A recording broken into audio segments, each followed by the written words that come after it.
Today we're with former Chicago Bear Jason McKie. Mitch is going to talk about the NFL, the lockout, what his life was like growing up in a military family, and of course his all-pro football camp.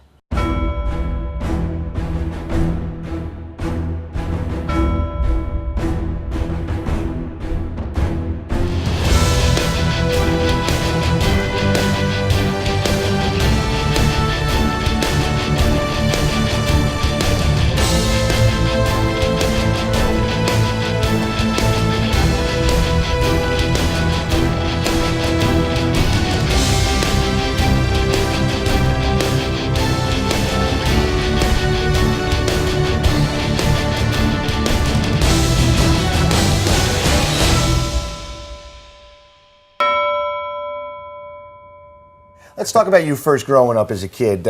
Your father was in the service, right. And so you started in Florida, but you definitely bounced around. Man, I bounced around a lot of places. Father retired Air Force, so we were all over the place, all over the country, overseas. We started in Florida, left Florida, went to California, left California, went to the Philippines, left the Philippines, went back to California, left California again, went to England, left England, went to Indiana for a year, and then back to Florida. How tough was it for you as a kid? Is it hard to make friends or keep relationships when you're always bouncing around like that? Yeah, the thing is, it's not hard to make friends. It's a good thing because, you know, most people don't have that opportunity to even leave the state that they're in, let alone, you know, leave the country. And it was a good experience for me because I got to meet a lot of people, and a lot of people that I've actually kept in touch with till this day. But at the same time, it's like, you meet good people, and you can't always keep in touch with everybody. So you meet good friends and you lose good friends. But I think moving around like that kind of helped me now in my career because, you know, as a professional athlete, you tend to move around a lot. So the moving thing is something I have been familiar with my whole life. You talk about at a young age role models. Obviously, you had some guys. If you're around your father and the servicemen, you must have been learning some lessons, and probably some harder to learn than others. Oh man, my father was very militant growing up. I mean, it was crazy. You know, you got to wake up. Your bed's got to be a certain way. He's got to be able to bounce a quarter off the bed. I mean, really? it was crazy. But I think, you know, back then you look at it as a kid and you're like, man, why I got to go out and cut the grass at 6 in the morning? Why I got to do this? Why I got to do that? You know, but it helped me mold me into the person that I am today. I know without him being the way he was, you know, very strict and militant. I always say militant because he's military, but strict in the way that he was, I think I definitely wouldn't be where I'm at today. Schoolwork, what kind of premium was placed upon that? Very important. A's and B's, you know, I would get a C, and I'm like, well, the C, that's average, you know what I'm saying? My parents wasn't having that, you know. If I would come home with a C or a D, they wouldn't take me to football practice or baseball practice or whatever sport I was involved in at that time. They wouldn't take me to practice, or I couldn't play in the games. So it was tough, man. You know, they just wanted me to strive to be the best in whatever I did, whether that was in the classroom or out there on the playing field. So, you know, I think that's a mindset that everybody should have. I mean, if you're gonna do something, do it to the fullest. You know, be the best at everything you do. You know, if not, then why are you gonna do it? Is there something from your childhood, or I guess the biggest lesson that you remember, or something that was said? Was it said by your father or mother, or was there somebody else that said something to you that really that clicked? I think I learned a lot of things from a lot of people. You know, my parents always told me, make sure you listen to everybody. You know, always have your ears open because you can learn. There's something you can learn from everybody. No matter if they're older than you, younger than you, they got more experience than you or not. But I think my father definitely, his speech was always, there's somebody always out there working harder than you are. So I've always have taken that with me, and I've always applied that to everyday life. So that's why I be working out like crazy, because I always feel like, you know, there's somebody out there working harder than me, and I want to be the hardest working person. You know, hard work always pays off. So I feel like, you know, I got to train harder than everybody in order to get where I want to go to. Father of two here at the house, and they're right. Crazy. Very. Two boys that are running all over the. Was that you as a kid? Yeah, yeah, pretty much. You know, I look at them and I can see some mannerisms that I had. You know, growing up, they're wild, man. 5-year-old and a 3-year-old, so it's like they're all over the place. I mean, they're breaking up fights. They're playing. Now there's so much technology. Now they're on the iPad, on the Xbox at 5 and 3 years old. So it's interesting to see how times have changed. But at the same time, they're like little people, like little me's, like all over again. So it's a good thing. Well, how early did you recognize a talent for sports or a love for sports? And what was the first? Was it always football? What was your thing? You know what? It was actually baseball. It's funny because my mom actually played softball when I was younger, and my father played baseball. He was a real good baseball player. I still think he could have been in the major leagues if he had the opportunity to go to college and things like that. But it was actually baseball. I started out playing baseball, and I was a catcher. I was pretty good too. I think if I stuck with it, I may have been able to do something in baseball. But then after a while, I started watching football, and my father was always had the games on Sunday and watching all kind of people play. I just tended my focus over to football. Well, who was your favorite team? You've lived in so many places. What was it? Man, The Dolphins? I liked everybody, man. I didn't really have a team. I used to like players. Of course, Walter Payton. Marcus Allens, the Bo Jacksons. I like football players. Were there schools looking at you, or did you always have to fight to get where you ended up? No, it was schools looking at me, but the funny thing is, in high school, for 3 years I played linebacker, I played defense, and my senior year I switched over to fullback type running back was our offense back then in high school. So a lot of the schools I was being recruited as a defensive player, and I knew when I had got to college I wanted to be play offense, I wanted to play fullback / running back or whatever. So it was funny, my recruitment, all these schools was, coming at me. I was going on visits and they was recruiting me as a defensive player. And I was telling them, I want to play running back, fullback, whatever in college. So a lot of the schools had backed off. And it was a bunch of schools was like, you come here, you can play whatever you want. And a lot of them schools was like Tulane. I committed there before I signed with Temple. And Temple, they was like, you come in and play whatever you want and you come in and play right away. And that was my main thing. I didn't want to come in and have to be redshirted and not play. I wanted to be able to play all 4 years. That way I got a solid look by NFL scouts for all 4 years. So that was my mindset as far as determining what school I wanted to go to. So what's it like? I mean, is it like the movies, or how do they show you around the campus? It's crazy, man. I know when I went on my visit to the University of Memphis, I mean, it was like they took me to a steakhouse in which back then I think it was President Bush. It was like his favorite steakhouse. They're like, oh, President Bush comes here. They got everything laid out. They take you there. They take you on tour of the school. You actually tell them what your major is going to be. They take you and meet the professors that's in that major. You get to see the dorms. You get to interact with the players. They drop you off with the players at night and they take you all kind of places, which I don't want to say on camera. It's crazy, man. It's definitely fun. You get an opportunity to go and see different universities and see how different guys, like different universities. So it was definitely a blessing. Had you ever heard of Temple before you decided to go there? I mean, oh yeah. I'm not a big football powerhouse from Philly, Yeah, I mean, well, first off, my cousin played basketball at Temple, and he also played in the NBA, so I had knew about Temple. Who's your cousin? Aaron McKie. He played. Really? Yeah, he played for the 76ers. Yeah. He played for the Lakers. So I had knew about Temple just from watching him play basketball in college, and I knew they wasn't really a powerhouse at football. I didn't really watch them, follow them per se, as far as football, but I knew they had a good basketball program.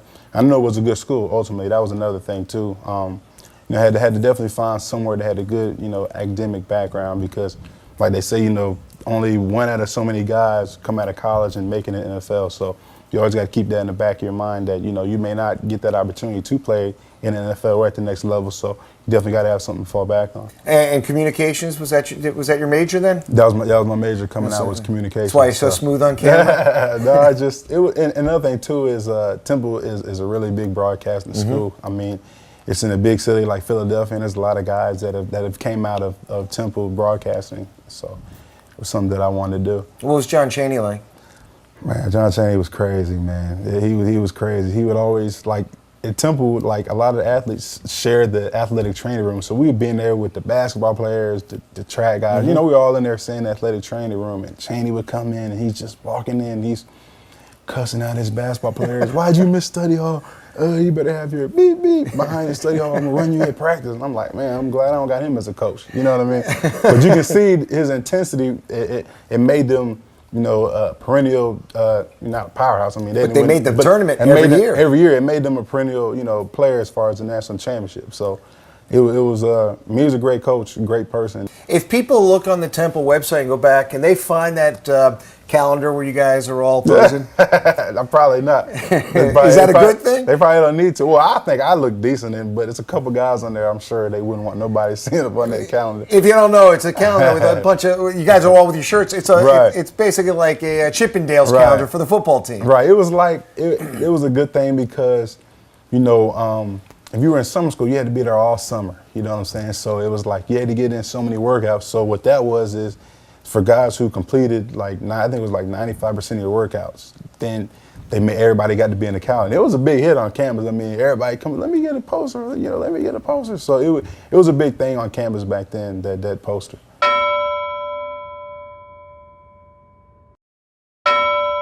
Your path to the NFL, free agent, undrafted free agent. So how tough is that on draft day? What are people in your ear saying you're going to be drafted here? Are you talking to teams? How'd the process go?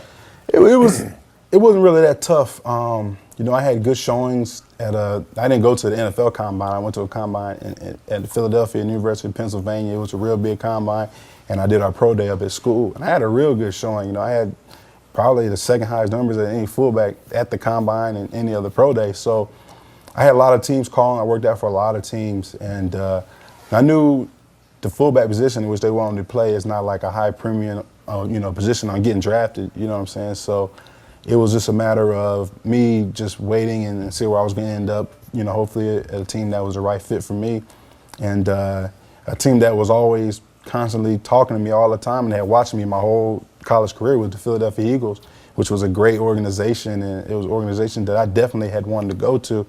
So they were like, they were calling and saying, well, we're either going to take you in the fifth to seventh round, just stay by the phone, be ready, we love you. They had brought me in for pre-draft visits and everything. So, I knew I was a good opportunity to play, and that's all I wanted was an opportunity to come in and show what I can do. So what happened on draft day then? It's funny, on draft day, this is a real good story. So I'm waiting, fifth round, my agent calls, this team might take you here, they don't take me, take somebody else. I'm looking at all these other fullbacks that go before me. I'm like, wow, okay, this guy goes before me, so I'm kind of hot. Okay, that's cool, I'm save that name, let the chip build up on my shoulder, you know what I'm saying? So it gets to the seventh round, and this is Philly's last pick in the seventh round. So they call me like, look, we're either gonna take you or we're gonna take your buddy Raheem Brock. So, and we had went to school together, so I'm like, oh man, it's like I can't be mad. They're gonna take one of us. So, if they take him, can I be mad? You know what I'm saying? Right. And vice versa. So, make a long story short, they took him. I was happy for him, and then they told me, we want to sign you as a free agent right after the draft. So, it was them and a few other teams that wanted to bring me in free agency, but I think Philly was the team that was the most consistent in talking to me and calling me and checking up to make sure that I did want to be, a Philadelphia Eagle. So that's where I ended up signing. You've had, again, fighting to prove yourself again. You were with the Bears. Mike Martz comes in and they say, well, they're lucky they're going to get a running back on the field, much less a fullback. Yeah, right. So you say you had a year on the contract and you say, well, I want to play. Yeah. That was a gutsy move. Most guys would say you never look for a job when you're, while you have it. I mean, you cut ties with the Bears. Right. Get bounced over to New Orleans, and they don't give you a fair shake. They say they're going to, but it doesn't really happen. How'd you deal with all that? Oh, you know what? I just take it in stride. It's a thing to where, I've been blessed to where I didn't have to really deal with any of that, different things as far as all that, how the transactions and different politics of the game go. I didn't have to deal with that for such a long time, being here in Chicago for such a long time. So, every player goes through it, you know what I'm saying, that transition stage, and I was fine with it. The main thing is just got to keep on working. You can't take nothing personal, you just got to keep working, and people know you can play. So that's the bottom line. People know the type of player you are, and they know you can play football, and you'll get opportunities somewhere else. Before the lockout, you signed the end of the season, towards the end of the season with Baltimore. Didn't get game action again, right? Right. What have they told you? Are they looking at you at least to get some special teams work and then hopefully get into the rotation there in the backfield? Yeah. I mean, they got a solid team up there. A lot of good players and everything. And they wanted me to re-sign back. They told me that before the end of the season. So they said they like me. They're going to give me a fair opportunity. And I just relish the fact that I get a chance to go to a good team, a veteran team. That has a history of winning. and great coaching staff. Coach Harbaugh, we were together in Philly, so I'm familiar with him, and he's familiar with me. And I'm just excited for the opportunity to go up there and just show what I can do. The hardest guy as a defenseman that you've ever had to block that came in and repeatedly pounded on you all game long? Okay. I can't even think of one person in particular. Nowadays, the defenses are so complex, offenses are so complex. I mean, a lot of teams scheme. You tend to scheme a lot of different teams. So, guys are out there making plays. So I would say, every week the guy that you face is going to be probably the hardest guy that you're going to face because he studied your film in and out all week, your last few games, even years, previous years of game tape, and you do the same. So it's really like nobody has the advantage because you know each other so well after going over the same things over and over that week of practice. So I would say every week it's somebody tough. Training has taken on such a vast amount of different styles these days, Right. and you've highlighted on video on your website, sportsbuzz.com, that boxing. And Right. you've gotten a lot of your former Bear teammates involved in boxing. I mean, it's helped tremendously. I'm a huge boxing fan. I watch every fight, I order every fight. I go to boxing fights, and it helps a lot. I mean, as far as your endurance, and your stamina, everything. I mean, just for the simple fact that when you're boxing, you get tired, but you can't just say, okay, I'm gonna go sit over here for this 30-second timeout, or I'm gonna regain my composure at halftime. There's no such thing. There ain't no halftime in a boxing match. You know what I'm saying? Everything is 3 minutes, and you only get 30 seconds rest in between that round. That's it. You only got 30 seconds to recuperate. So I like it because it just gets me in so good a shape that when I'm out there on that field and say we're on like a 10-play drive, you know what I'm saying? Each play only lasts 5-6 seconds. Right. So I mean, I'm ready for the next play already after training, all year, going 3 minutes per round, only getting 30 seconds rest. I mean, 30 seconds, that's just like the play clock, you know what I'm saying, on the NFL field. So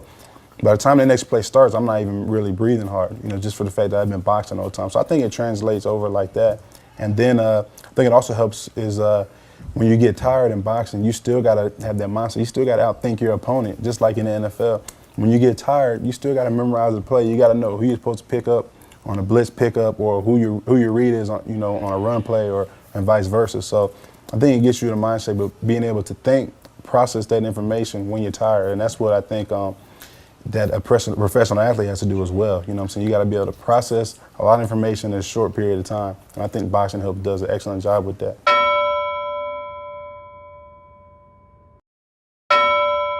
Are you guys, with this lockout, are you getting bored? You know what? It still really feels normal to me. I mean, I know a lot of guys are probably getting bored. You got guys like Ocho Cinco trying out for soccer teams. Right. You got guys boxing. I mean, you got guys doing all kinds of stuff. I think it's about half and half. I think some guys are probably bored, and some guys are like, look. You're more mature. Yeah, some guys are like, you have look, a family. Right. A lot of guys tend to go even when the off-season program starts. A lot of guys won't show up. They'll still train, where they were training at before. So I think a lot of guys are enjoying that time, staying home, being familiar with their surroundings, and training, doing the other training that they would be wanting to do anyways instead of going, to their respective facilities. So I think it's kind of mixed feelings. How many guys like yourself have really learned to protect your money and be ready for this rainy day? Because obviously when you walked away from the Bears, Right. You still have money coming to you, but still, you don't know, as a fullback especially, if you're going to get another check again in the league. Right. I mean, that's something that I think from day one, from the time you get your first check as an NFL player or a professional athlete, I mean, you got to be aware of that because, I mean, just like they say, any given Sunday, that's the term that everybody talks about. But it's true. I mean, you don't know.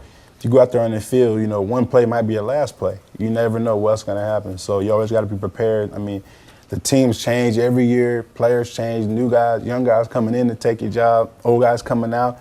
Old guys still playing, taking younger guys' job, and vice versa. You know what I mean? So as a professional athlete, you definitely gotta, save your money. Some guys can go out and spend extravagantly. You know what I'm saying? They have serious contracts where they, I mean, you can do that. But some guys, who are just their first or second year league, you gotta save. You gotta plan for the future. Is there anybody now that you can think of that was always the naysayer, always saying, J-Mag, you're never going to make that. Oh, he's crazy, and now you have that last laugh on him? Oh, yeah. It's funny you say that, too. I had a college coach. I ain't going to mention any names. I remember I was I was training, back at school. I didn't go away for training when I came out. I trained at school, me and a couple of the guys. And we were training one day, and we were just done with our season or whatever. So we're training, and he comes downstairs from his office, and he's like, "What are you guys training for?" I'm like, "Yeah, I'm training for my pro day." He's like, "Oh, okay." He's like, "Yeah, well, you're a great player here, but only one out of this people make it to the NFL, and blah blah blah." It just goes on and on. I'm like, "Man, what? I just slaved for you for 4 years, and that's how you talk to me." Like, I'm like, "All right." I'm like, "Well, what, Coach? I'm gonna be that one out of this many people." So after signing with Philly and made the team and playing a couple years, I go back and train. He's the same guy come up to me. He's like, "Can I get a hat or something?" I'm like, "Nah." Remember, I remember you said I was gonna be that one out of this many people that make it. So it's people like that. It's always gonna be people like that. It's always gonna be the naysayers, that's gonna say, "Oh, you can do this, you can do that." But as a person, you know what you can do. You know what I'm saying? You just got to use what they say as fuel to propel you forward as far as to what you want to do. First, for kids, you've got a camp. You and AP, former Bear, Adrian Peterson. Right. You're putting together your first camps. Right. Tell us about how that came about. It just came about really. I've been around here to some of the youth leagues, and a lot of people coming to me and say, "We need a football camp around here. Nobody's doing anything. They always do everything, downtown." And being a resident here now, I was like, "Well, you know what? Yeah, I'll put together something." When you get out there, all these little kids want to try to show J-Mac up, show the NFL guy But up. it's funny though, from doing camps with little kids, it's funny. It's like the younger kids, their attention span is so short. So you're trying to show them how to get in the stance, or you're trying to show them how to catch a pass. And like the kids at the end of the line, they're back there playing tag, or they're like tackling each other back there. So it's funny, but it's a good time. And one of the other things you're heavily involved with is your own foundation, the Jason Right. McKie Foundation. We've done a lot of bowling events with you, and it's for servicemen, so it's something near and dear to your heart. Talk about how that got started for you.